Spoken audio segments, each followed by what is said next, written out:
generally. And that's why I think we're in that stagflationary negative growth even is possible here in real terms. And it's a very fertile environment because nobody is getting any benefit out of currency. In real terms, your currency is losing buying power, and debt instruments in real terms are not delivering you alpha. So this is a very fertile environment for gold, and we've seen the benefits of it. And a dip possible in gold, but macro is very, very positive and remains very, very positive. Earlier this year, inflation showed signs of easing, but rising tariff threats and government spending cuts have clouded the outlook. With inflation still high and economic momentum fading, the Fed is expected to hold rates steady. Yet, the risk of stagflation looms, bringing rising costs alongside falling employment and creating a significant policy dilemma. Investors and analysts recall the 1970s when stagflation drove inflation and unemployment to around 6%, leading to economic malaise and Jimmy Carter's failed re-election bid. Renowned market analyst Francis Hunt sees this stagflationary backdrop as a catalyst for gold. He argues that currency and debt instruments fail to provide absolute returns, making gold an increasingly attractive asset. Hunt contends that some analysts misinterpret stagflation, mistakenly linking it to strong growth. He clarifies that true stagflation involves weak economic performance combined with high single-digit inflation, or even higher when measured realistically. Historically, stagflation has been highly bullish for gold, as seen in the 1970s when the U.S. devalued its Vietnam War debt, triggering a major gold rally. Precious metals like gold, silver, platinum, and palladium thrive in inflationary environments. According to GSC Commodity Intelligence, February saw a record $4.9 billion flow into gold, the highest on record. In financial terms, Trump's Make America Great Again appears to have evolved into a Make Gold Great Again movement. While short-term market sell-offs may cause dips, Hunt remains strongly bullish on gold's long-term trajectory, emphasizing that macroeconomic conditions favor the metal. As we dive into the video, remember to subscribe and tap the bell icon so you never miss an update. We value your thoughts, so drop a comment below and give us a thumbs up if you enjoyed the content. When you devalue a fiat and debt Ponzi scheme, you have the debt and you have the currency, and it's a seesaw. We've had the debt collapse. Now you're going to have a little bit of the currency. So it's a left, right, down, and down, and down. So what's actually happening are both are devaluing. The buying power is devaluing. It's going to be very inflationary. And at the same time, you're going to have a recession. That is your determination of stagflation. It's very poor to weak growth with stubbornly high inflation. There's some people that are getting that wrong. I have some people in mind that are referring to stagflation as, strong growth. It's a poor growth environment inside an aggressive high single digit inflation, and who knows in real terms. So stagflation is incredibly fertile ground for gold. That's what the 70s showed us when Volcker had to devalue the Vietnam debt. What he did is pushed the rates up, huge debt devaluation. And then subsequently, the currency also took a turn to take a bath after that. And that's what led the gold run up to the $800. So let's bring up the chart and take you into that for sure. I also want to highlight while we're waiting is that you're seeing clear evidence that there is already a beginning of loss of unemployment. Unemployment is a lagging indicator. So whilst we look at the gold chart, I want to highlight we've had the yield curve inversion, which we've spoken about many times with us, a leading indicator. It reverted back positive. So I think the last time we spoke, that had already happened. So that is why when I last spoke to you, I said, we're on notice now for correction. And the lagging indicator, the last, is unemployment. And we're starting to see the houses in Washington, D.C., there's twice the usual amount up. There's a 21% collapse in value.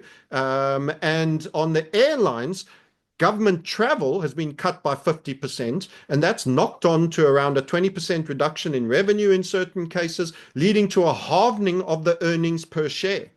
So the leverage there is very high. That means airlines can go down, and you're getting the property squeeze in the localized area. There's going to be contagion from this generally, and that's why I think we're in that stagflationary negative growth even is possible here in real terms. And it's a very fertile environment because nobody is getting any benefit out of currency. In real terms, your currency is losing buying power, and debt instruments in real terms are not delivering you alpha. So this is a very fertile environment for gold, and we've seen the benefits of it. This is a short term after the recent high run. It's a little too short term, I would argue. If you look at the bigger time frames, this is absolutely phenomenal performance. We got the 3,000 run. This was a technically, we would call this another, you had another squeeze. It's been a while since we saw you. This is typically how you go up. We did warn that you'd have a pause period on this target area. You can see you went up, you had a reasonable pull down. It hasn't been for that long, and you wound up, and now you're ready. So we typically expect a continuation pattern in a macro bull, and you got one, and it's traded up. Let me just get that something on the chart there that's just hiding the chart a little bit. So this is up to a more typical daily time frame. So that's brought us to where we are today. We have traded through the 3K, but it wouldn't be surprised if we have a little bit of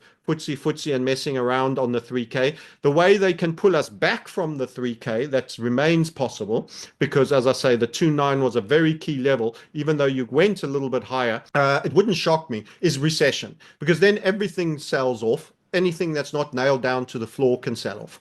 And only place to get a bid is typically the bond market. This time, though, much less so. So as we've said, it's higher highs for interest rates and higher lows. You will have a pullback on the rates, for which we can also take a look at the US 10-year just to see how it's going. You will get a pullback on those rates, which points to a little bit of money flowing into the bond market. You can see the pullback on the rates here, which might support the US housing market a bit, but nothing undoes unemployment. If people lose their jobs, they have to sell, particularly in government, and you get localized areas where that starts to form contagion, and then knock-on companies that sell to government have to start right-sizing, and you get a rolling contagion. Again, that's why I find it hard to accept those that are saying we're going to get a final melt-up. There is no license for QE at this point. Debt is the problem. More borrowing isn't allowable. We've got to have a major hard crash without the QE, without the drugs, a real problem, a real reaction before a long delay and the solution being provided. And that's why I think debt markets down and a dip possible in gold, but macro is very, very positive and remains very, very positive. Silver is often considered a riskier investment than gold, but with rising global uncertainty, now may be an opportune time to buy the devil's metal. The industrially significant precious metal recently fixed above $33 at London's midday benchmark auction for the first time in nearly a month, after surpassing that level, a 12-year high, 11 times between October and February. The gold-to-silver ratio, which has averaged just under 83 this decade compared to 65 since 2000, surged to a 2.5-year high near 92 at the end of February. According to Francis Hunt, gold has been the driving force in recent rallies, consistently rejecting the 92 levels. As long as the ratio remains between 75 and 92, silver is likely to track gold's performance. Looking at silver's price action, Hunt points out that it is already at a significant monthly high. If silver closes March above its previous high from October, it would mark a critical breakout. Now, let's redirect our attention to a video. There's only been one moment, really, in modern history where you've got to 92 and haven't turned down. And that was the events, a very unique set of events. That was CV19. So that was your sell-off when you were there in July. This is when you had a real blow-off, and that was the failure point, and you traded 128. That's ridiculous. It was extreme. And of course, paper, you traded 11. But as people like Bill Holter and others will highlight, you couldn't buy for 11. I think the lowest cost you got was 14 or 15. Every other time we hit 92 on the gold-silver ratio, there's been a sell-off. This particular event, we almost let go of the 75, and then it got bought back up. Gold was the aggressor and won out. We just hit 92 again, and we've been rejected again for this. So we caught in the 75-92 range. As long as we're bouncing around in there, silver's going to roughly replicate gold's return, although it's not done so for the 5 years before. So that's why it's not made the new highs. When you swing down leg from 92 to 75, silver will be outperforming. I think that goes without saying. And when you rally off the 75, it's going to be the gold that's outperforming. What you might get if silver firms up a little more and starts to come down is once the recession is confirmed by the lagging indicator of unemployment, you might then get the gold do better than silver again one more time. But eventually everybody's going to realize it's badly in need. There's been a lot of news about shortages, and eventually you've got to be able to deliver the goods, and that's the big thing. I don't think we have the deliverable goods. I think that's why we've had a rush on LBMA. We've had the rush to get gold in America. I think we're hitting those skid moments where being able to take delivery and people asking for delivery and trust is gone. And that all goes with the debt market turn, which is what I said was so important. The beginning of the fiat system failure, the fiat and debt system failure, sees trust go away. Now people want to hold. And when people want to hold, they want delivery. And this is a great problem for derivative markets, banks, etc., and anything that's been involved in hypothecation. So let's take you to the silver chart itself, because I've talked everything around it, but without offering it to you. So let's get straight into that. This is a good move up.